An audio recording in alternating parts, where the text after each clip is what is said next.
In Congress, parties still far apart on fixing DACA. House leaders can't even agree on how long they have to find a legislative solution for the Dreamers, throwing another kink in the already delicate talks to protect young undocumented immigrants from deportation.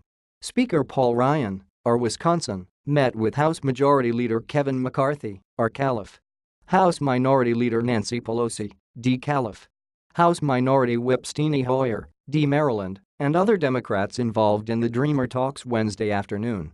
This afternoon, the Speaker and Majority Leader met with a number of House Democrats at their request to discuss DACA, and they reiterated that any solution needs to address border security and enforcement, which are the root causes of the problem, AshLee Strong, spokeswoman for Ryan, said in a statement, referring to deferred action for childhood arrivals. Discussions among the Republican conference will continue in the coming weeks. Congressional leaders left the meeting tight-lipped. "We understand each other," Pelosi quipped as she exited the Speaker's office, but sources said afterward that both sides appear far from agreement on the looming deadline. Pelosi and Senate Minority Leader Chuck Schumer, DNY, later Wednesday left dinner with Trump, signaling that the president shared their sense of urgency to pass a bill providing certainty for Dreamers. "We had a very productive meeting at the White House with the president. The discussion focused on DACA," Pelosi and Schumer said in a joint statement after the dinner. "We agreed to enshrine the protections of DACA into law quickly and to work out a package of border security, excluding the wall, that's acceptable to both sides." The dinner agreement could change the DACA discussion on Capitol Hill. Earlier, during the House meeting, Republican leaders insisted they had 6 months until March to codify protections for Dreamers. That's the runway President Donald Trump said he was giving Congress last week after deciding to end DACA, the Obama-era program that grants work permits to nearly 700,000 undocumented immigrants brought here as children. But Pelosi and other top Democrats insist the issue must be fixed months sooner, even pushing for action in the next few weeks. Democrats want to see a legislative solution by October 5, the deadline for current DACA recipients whose permits expire during the 6-month period to renew their applications.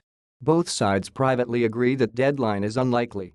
The House is out for recess next week, and Republican leaders have barely started talking to their conference about what kind of immigration package their members could support. In the meantime, Democratic leaders said they plan to continue to play hardball, threatening to push a discharge petition in the coming weeks or trying to attach a Dreamer bill to other must-pass legislation. Democratic leaders also made clear that if DACA isn't addressed before the current December 8 government funding deadline, Republicans would have to include a legislative fix in the spending bill if they want Democratic votes. Republican leaders stressed the Wednesday meeting was just a listening session and not the start of formal negotiations, according to multiple sources.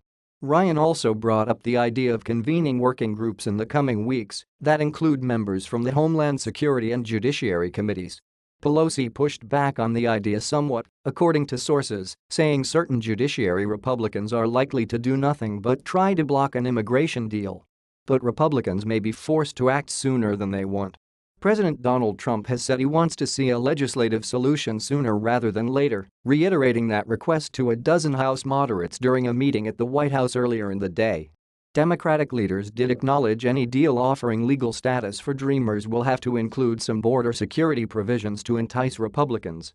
Pelosi suggested a border security bill sponsored by House Homeland Security Committee leaders Michael McCaul, R. Texas, and Benny Thompson, D. Miss. In 2013, that received strong bipartisan support could be a good starting point for discussion.